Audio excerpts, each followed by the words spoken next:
Well, just about everything, right? I mean, just about. I mean, maybe not the Giants as much because the Giants and Jets, they both have the quarterback, they both have running backs. The Jets, I think they have to go one of two ways. Either they got to get an offensive weapon, you think receiver for Darnold, or even though they've spent some money on offensive line, they haven't really spent any money that you think is going to have a major impact. So for them, it's a little bit different because at 11, you don't know, are the 4 tackles going to be gone by 11? You think you probably have your best option of receiver, but receiver seems to be a pretty deep position. You probably could get that in round 2 and round 3. I think if one of the premier tackles is there, I think that probably would be the best way for them to go. For the Giants, it seems like there's a possibility that they might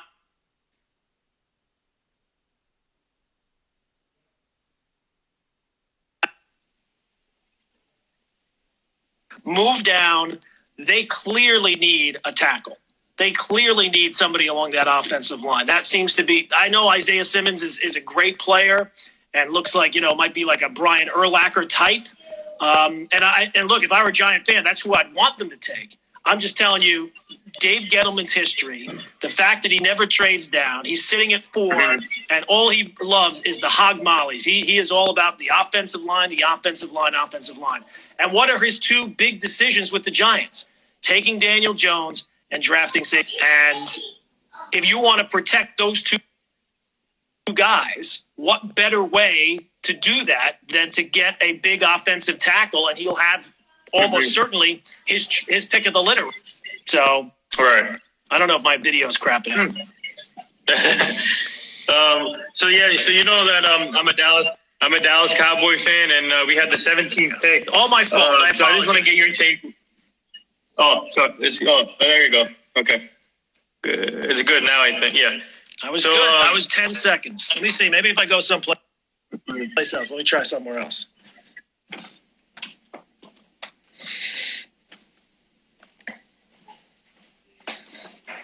Oh, is that better? Better at this window? I think that's better. Yeah, this window. I'll stay here. Yeah. All right. So I'm a Dallas Cowboy fan. I just think the Giants are going to go tackle. When you look at Dave Gettleman, right? What are the 2 big decisions that he's made? He drafted Daniel Jones and he drafted Saquon Barkley.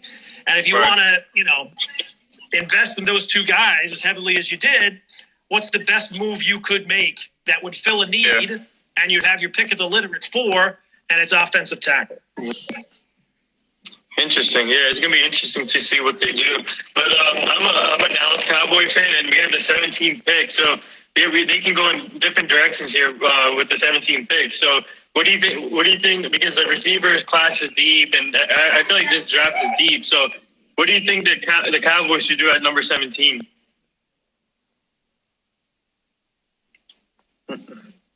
No, I don't really follow the other Giants, and I follow the Dolphins. That's all I really do. When you're at 17, you're at the mercy of what other teams in front of you are going to do. But I would be lying to you if I could tell you off the top of my head what I thought the Cowboys were going to do. Mm-hmm. Yeah. So speaking of the Dolphins, you're big Dolphin fans, right? If I'm not mistaken. Yeah. So you guys have the 5th pick, and everybody's saying you guys have to take Tua. Do you expect the Dolphins to take a quarterback there, or go? I expect the Dolphins will screw it up one way or the other. That's what I expect, and I can expect that. I can base that on my lifelong history of following the team. Mm-hmm. If it were me, there's no way I would take Tua. Tua to me is an injury risk. He's coming off an injury. There's no way. I don't care who tells you what, that they can tell you that guy's going to be healthy at the start of camp, at week 1, at week 8. There's no way you can tell me a guy who's had the history problems that he's had of injuries, playing 12 games in college against good competition, but not NFL competition at every position, is now going to be healthier when he plays a longer schedule against NFL players. He's a small guy. He's not an explosive, athlete type that can, break out of the pocket. He can move a little bit, but that injury history, when you're drafting a quarterback, to me, and you're not one of the premier organizations where you have a little bit of longer leash. if you're a bad team like the Dolphins are, and you're the GM, you are basing your reputation, you are basing your career on that pick. Because chances are, you screw up that pick, you ain't going to get a chance to pick another one. So, for me, I would sit at 5. The Dolphins need.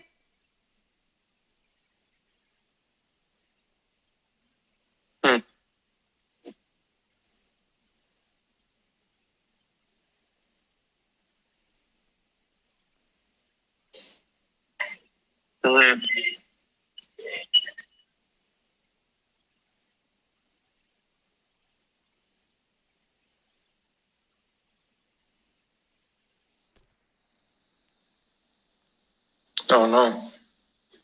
It would be leaps and bounds better. I mean, you could throw a dart at a board and be able to do a better job than they've done. So if it were me, I would sit at 5, and I'd either take an offensive lineman, the best offensive lineman that's there, or if Simmons drops to me there, that's a guy I can certainly start to build my defense around. That's fine. I'll take him there. You could do anything, basically. Outside of cornerback, because they spent a ton of money on quarterback. So if Akuta's there, I don't know necessarily that fills a need, but anything other than that. I don't want Justin Herbert. I don't want Tua. You take the best player available. And if it's not a quarterback, okay, it's not a quarterback. I don't need a quarterback this year. I can get a quarterback next year because I'm going to be bad next year too. And I have 2 number 1s next year. I have 2 number 2s next year. So if I want to move up, I certainly have the ammunition to do that.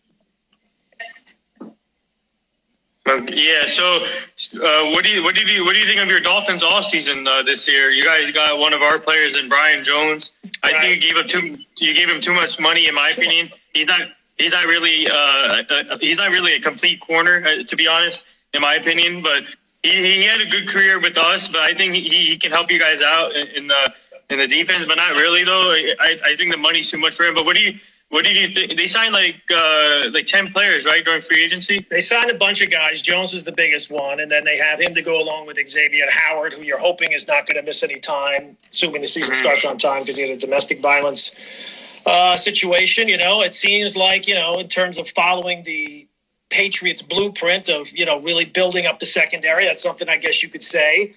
To me, again, in free agency, I'm looking to spend money on guys and spend money in ways that you're going to get value for the money you spend, right? The guy is going to outperform what you're paying him. There's no way that Brian Jones is going to be able to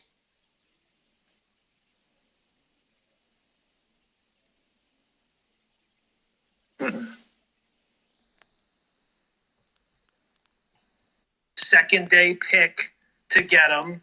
He's an established guy who doesn't maybe have the greatest reputation, but, he would walk in. But it doesn't seem like they're really willing to do that. I don't know what they're going to do. I mean, they're going to keep people on their I don't see them moving up to get into the Tua range. With the Patriots, it's, what is the cost worth versus what is the value, right? Like if something is more valuable than the cost, they will do that. Now, where they're picking, it would seem kind of prohibitive that they're going to be able to move up and be able to take somebody, Tua, or, I know there's been some talk of that, or Herbert, or, one of those guys. But I think that more likely it's a second day kind of thing, a second pick, a third round pick where they use, something on a quarterback there that they can kind of build on. But I think that they're going to go with I think that they're looking to go with Stidham. I mean, I know that sounds kind of crazy, but I think that given where they are and how they kind of run their show, I think that that's what they're going to do. If they weren't going to go the established route, it's pretty clear at this point they're not. I mean, I think that's what they're going to do. Yeah, so that's interesting. I guess they're going to probably wait till next year or something to get an established quarterback. But I mean, we don't know what Stidham is, right? Like, Matt Castle at the time, nobody thought that he was anything special, and they won 11 games that year. Now, I think a lot of people are putting a little bit too much faith in Matt Castle for the 1 year and thinking that Belichick can do that with anybody. This might be a kind of step back year for them where they only win, 9-10 games as opposed to 12-13. But I think that Stidham is the guy that they spent the most time with him. They kind of know him better than anybody else, and it seems like they're pretty content to go with him. Yeah, wow, okay. So speaking of the established quarterbacks, it's still in the free agent market with Cam Newton and Winston. Where do you think Cam Newton will go and Winston will go? Wasn't there talk that Cam was going to sign with the Patriots? No, there was talk that they were in. I don't know if it was Patriots, but I think someone. He said that he's willing to wait for the perfect team to sign him. He said so. Right. Well, look, I mean, I don't know what that perfect team would be. I say the Chargers. The Chargers would seem to be, I guess, right? I thought there was some talk that he was going to go with the Patriots, but that seems to be a really weird mix. Like when you hear that, right? Cam Newton and Bill Belichick together, that doesn't really seem like it would mesh that well. Yeah, I mean, the Chargers would seem to be a team in the mix. It doesn't seem like there's a whole great market for Cam right now. I don't know where that market would be. I mean, there's not that many teams that really need quarterbacks, right? Like what are the Raiders, Chargers? He might have to settle for like a 1 year kind of deal where he takes over. Kind of a backup situation for a team that's not very good. Do you see your Miami Dolphins as a possible landing spot for Cam Newton? I mean, anything they do, they could. I mean, I don't, but would it shock me if they ended up doing it? They always make it seem like, don't worry, we got a plan. And then what you think the plan is going to be, they never carry it out. Like last year was supposed to be, we're going to tank, right? We're going to tank and we're going to get the number one pick and we'll get Tua that way. And then they end up winning games that they did nothing for them in the long run, only hurt them in the long run. So would it shock me if they all of a sudden got involved in Cam? Probably. It wouldn't shock me, but would I expect it? No. So speaking of this, like, obviously we had no social gatherings, but apparently Dak Prescott he held a party or something in his house, and now it's getting media attention. Did you hear about that? I did hear about it. I think he denied it though, right? I mean, he said that wasn't the case. You're not going to be. I mean, you can't force people to not take it seriously, unfortunately. So unless people take it, at this point, if you're not taking it seriously, I don't think you're ever going to take it seriously, right? Like you've been given all the warnings, you've been given all the data, you've been given all the stats, you can see the numbers of people, and if you're not taking it seriously this time, and if he's holding a party, I got to think he's not taking it seriously. So I don't know what would make him take it seriously. Yeah, because now as a Cowboy fan, we need to. I don't know. I'm kind of hesitant giving him over $40 million as a contract extension. I don't think he deserves $40 million. He's not. Yes, he still has to prove himself as a quarterback, but he's good. But he needs to still prove himself and take it to the next level. Do you think he's? Do you think he's worth over $40 million or as a quarterback in the league? Can you win with him? Could you envision yourself winning a Super Bowl with him if everything else is right? Could you win with him? I mean, yeah, you just have to put the right pieces around him. Okay, that's it. Then, yeah. I mean, look, $40 million sounds ridiculous, but if he's not the best quarterback. He's probably never going to be a top 3 quarterback in the league. But if you can win with him and you can still have the resources to improve other areas of the team.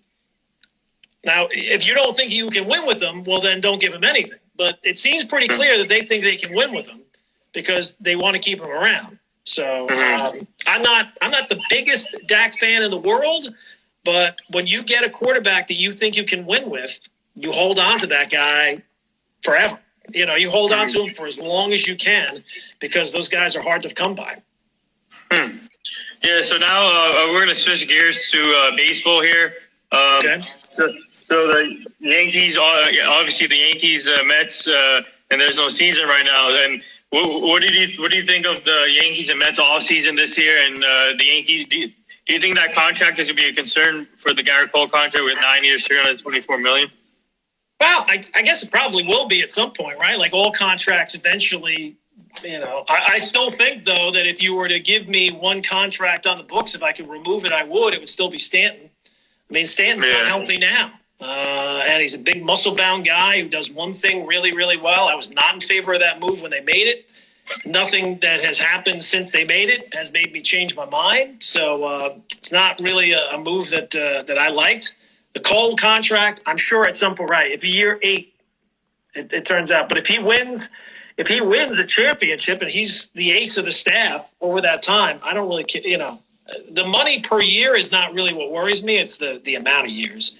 But if it turns out that in year 7 he's going down, then that's going to be a problem. If it turns out it's in year 2, that's a bigger problem.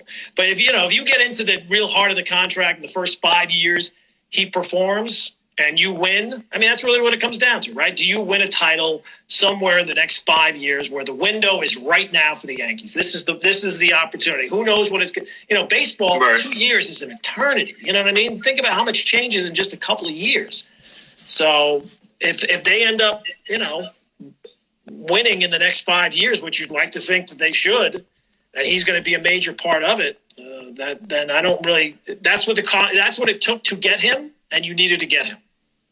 Mm-hmm.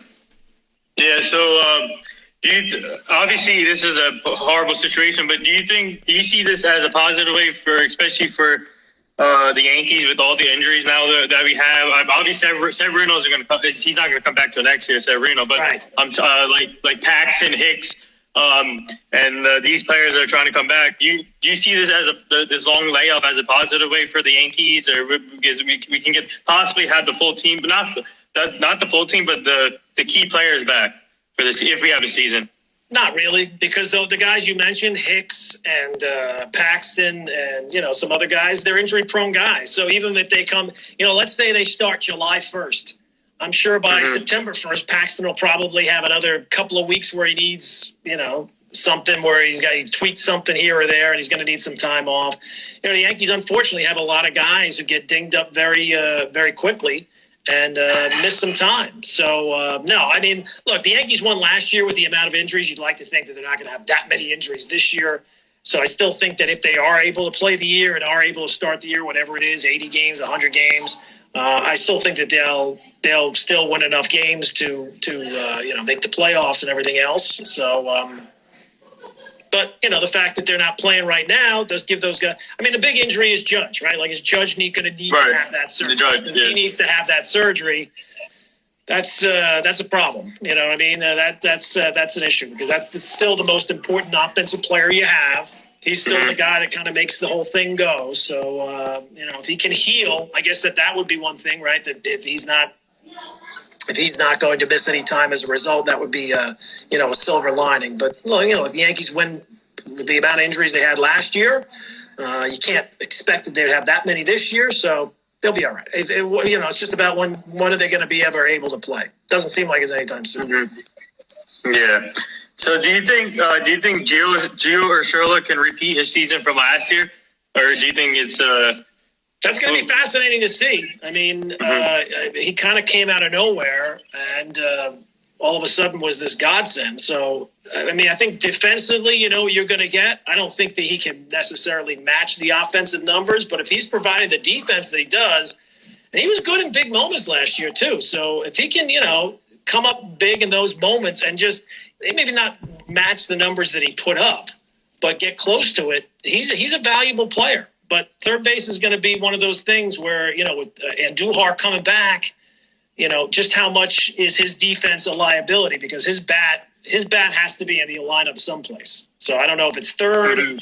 Doesn't think it's going to be first. It doesn't seem like it's the outfield. It's a DH every single day. It's going to be, one of those things that Boone's going to have to juggle. But if Andujar's bat is right, that is a bat that has to be in the lineup. Right. So so it's going to the Mets side. How big of a loss is Syndergaard with the Tommy John surgery, and how can huge. I mean, their expectation was, to get to back into the playoffs is get DeGrom to stay right where he is, right, which is elite top pitcher in baseball level, and then get Syndergaard to get close to that level, right, to have two co-aces, which he was not last year. So now you lose him altogether. So the reputation of the Mets rotation is, supposed to be the real strength of the team, and now you look at it, it's not really a strength. So you would need DeGrom. I mean, that's not even predicting any regression for DeGrom, which is almost, he's going to be a third straight year, or he's just going to be out of his mind, best pitcher in the sport. Kind of hard to expect that every single year. Now, their lineup is not bad, and if they were ever able to stay healthy, especially Cano, and Cano could get back to the Cano that he was, 3 years ago, maybe that might make up for it. But their bullpen is still a mess to me. The rotation takes a step down, and losing Syndergaard. Not that I was going to say that Syndergaard is definitely going to be that co-ace. That remains to be seen. I mean, it's been a while since he's pitched at that level consistently. But with the loss of Wheeler, that's what you needed. That's kind of what the plan was. And now with him lost for the year, that's a major hit for them. Yes. So if we do have a season, how many games do you think they'll play? I say between 80 to 100. I think you have to play 80 to make it a season, right? Like you can't play. I mean, can you play 70 games? I don't know. I mean, 70 games. You can't play 60 games. I can tell you that. That's not a season. 70 games doesn't really feel. I think 80 games has to be the season. I don't know how you get that all in. I don't know what the barometer is for. I mean, I saw the NFL said that there would have to be restrictions lifted in all the states where there are teams before they could even talk about a season. I think that's probably what you're going to have to talk about for Major League Baseball. Hopefully, we're talking about that by May 1st. That seems like a very short period of time to get it. I mean, we're almost April 15th is tomorrow. So hopefully by May 1st, we'll have some real direction for what the season is going to look like. But I think that 80 games to me has to be the minimum. Anything more than that would be gravy, but I think 80 games would be a fair season. I think it'll always be tainted, and I'm sure if the Yankees won a World Series, oh, God, the people will never stop complaining, the Yankees won, it was an 80 games. But, 80 games, I think that has to be the least, right? Like the fewest games that you play is 80, and it's a legitimate season.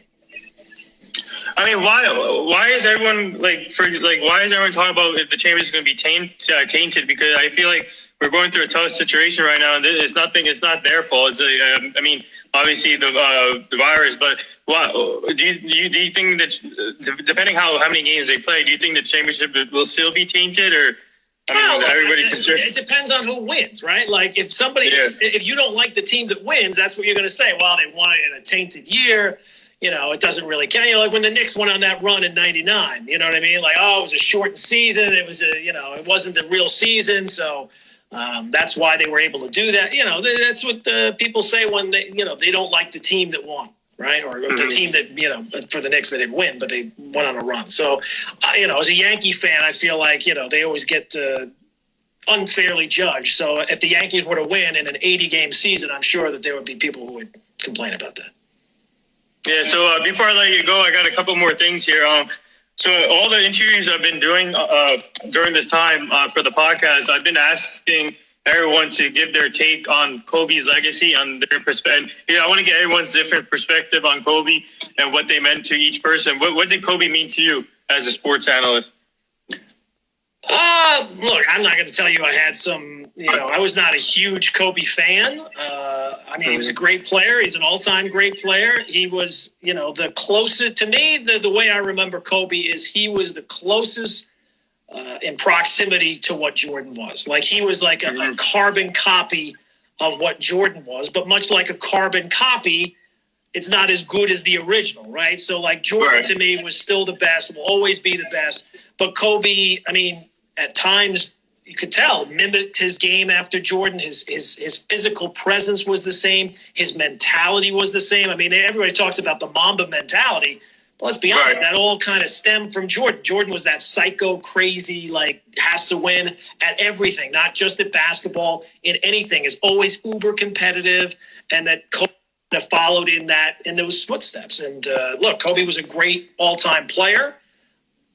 Certainly, I would say top 10, but I don't think that he was as good as Jordan. I don't think anybody would. And to me, it was always, LeBron, at least to me, is a different entity than Jordan was. Like that was a better comparison because I don't think anybody could make the comparison that Kobe was better than Jordan.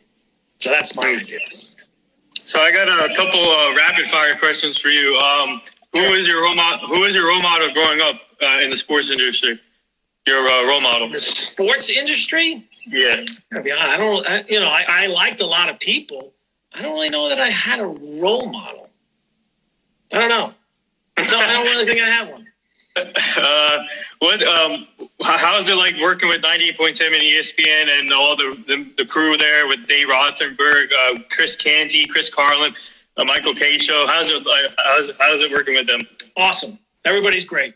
Everybody's great. I love Canty. I love I see Rick, Chris, and Dave a lot because of the times. I don't really see the K crew that often, but anytime I do, it's always it's very at the charity game. So yeah, sure. It's always good to catch up with everybody. Don, I've known Don LaGreca. I've known for 20. He was a sports phone guy when I was a sports phone guy, so we've been friends for over 25 years now. So, but everybody's awesome. Everybody, as you hear them on the air, that's what they're like in real life. Right. There's not really a much of a separation. So, what's your favorite thing to do outside of the sport? Outside of sports? Well, look, I'm a married father of two, so anything to do with my kids, I like to do. In my alone time, I like to play a little video game here and there. I got a little Red Dead Redemption 2. Dive into that once in a while. I've been banging out the piano. I got my piano right over here that we got, so I've been trying to learn that.